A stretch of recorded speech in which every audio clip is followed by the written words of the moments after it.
किस विचार में डूब गए लंकेश? प्रभु शिव शंकर शंभू के एक और उग्र अवतार का स्मरण हो आया था गौरीपुत्र। अच्छा, तो कौन है वो और क्या कथा थी उनकी? वीरभद्र जी हैं वो। वीरभद्र जी से तो मैं भी परिचित हूँ लंकेश। उनके अवतार से तो सभी परिचित हैं गौरीपुत्र, किंतु उन्होंने इस अवतार में संसार को एक अत्यंत ही महत्वपूर्ण सीख भी दी थी, परंतु बहुत ही कम मनुष्यों को ज्ञात हो गए इसके विषय में गौरी नंदन। अच्छा, वो क्या सीख थी लंकेश? कृपया बताइए।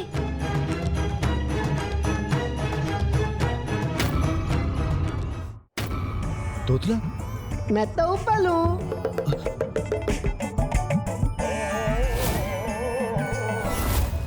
इस शिला के भीतर से ही मैं अब लुढ़कता हुआ जाऊंगा और एक तीव्र वेग के साथ लंकेश को टकराकर उसे भूमि पर गिरा दूंगा।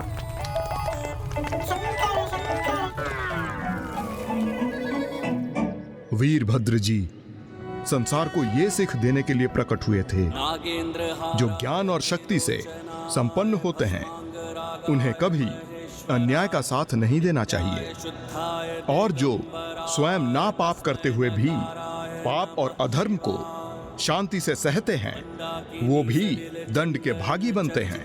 नंदीश्वर प्रमथनाथ महेश्वराय मंदार पुष्प बहु पुष्प सुपूजिताय। वीरभद्र जी को लेकर मुझे ये ज्ञात नहीं था लंकेश। कोई बात नहीं, मैं हूं ना उनकी संपूर्ण कथा सुनाने के लिए। तो सुनिए।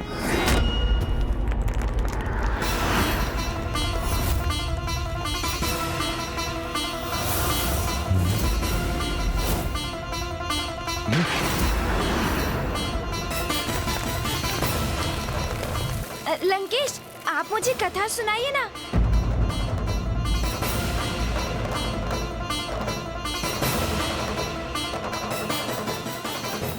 देवी सती के आत्मदाह का समाचार पाकर मेरे प्रभु शिव शंकर शंभू अत्यंत क्रोध अवस्था में थे, जिसके परिणाम स्वरूप उनकी जटाओं से वीरभद्र जी एवं देवी भद्र काली का जन्म हुआ।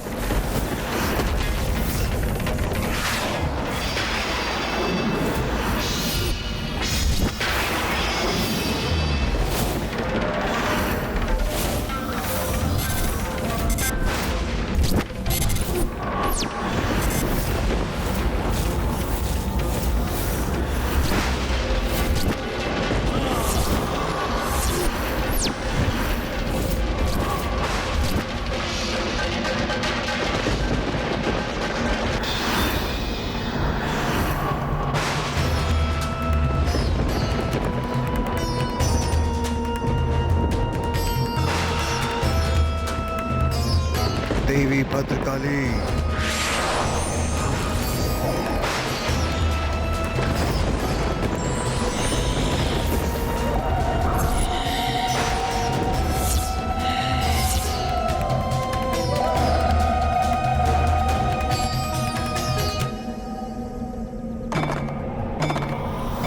जितने भयंकर काल भैरव थे उतने ही भयानक और क्रोधित थे प्रभु के वीरभद्र अवतार।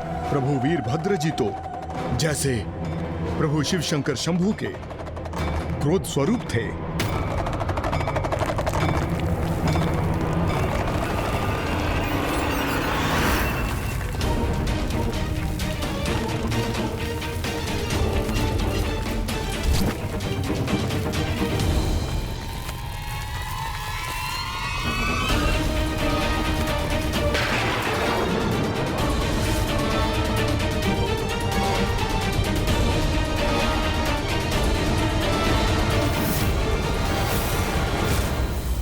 ये शिला यहां क्यों है?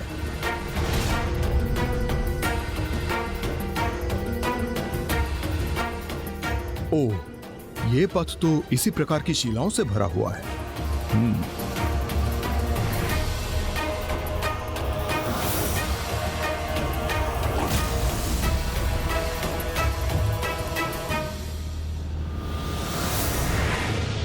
बेताल जी यहाँ पहुँच तो गए हैं, किंतु योजना क्या है उनकी?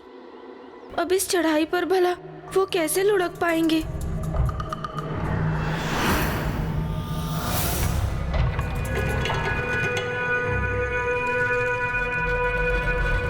बस अब प्रथम अवसर पाते ही मैं इस शिला के सहारे रेंगते हुए लंकेश के पीछे पहुंचूंगा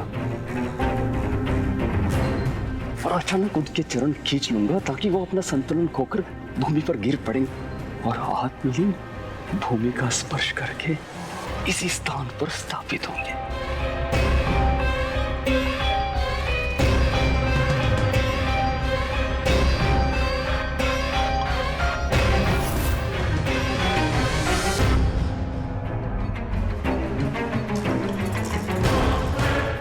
भले ही कठिनाइयों के भय से आप कितने भी मार्ग बदल ले लंकेश, किंतु चुनौतियां तो प्रत्येक मार्ग में आपको मिलनी ही है।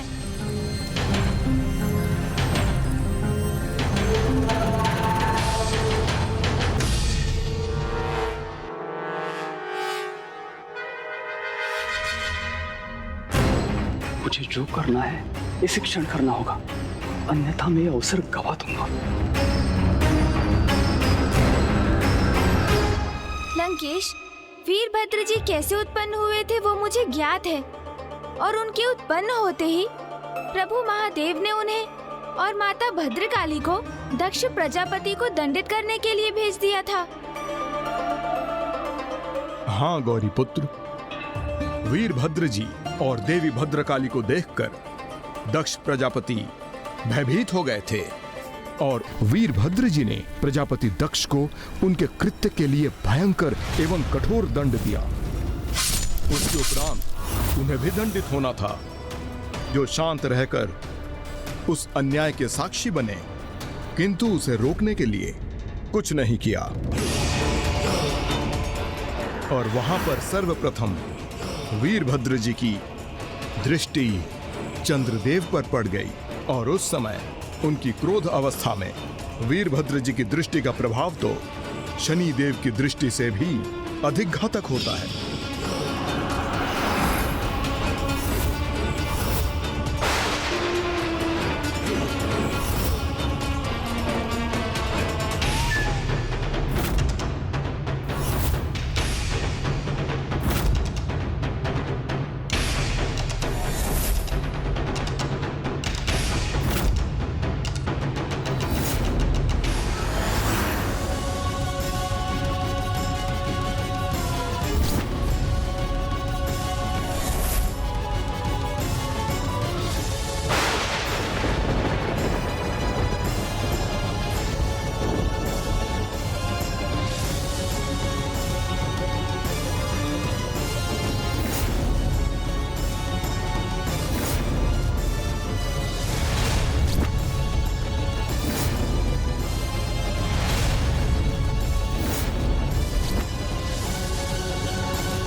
जब इस जघन्य अपराध के दोषी को मैंने दंडित किया तब आप स्तंभित हुए थे।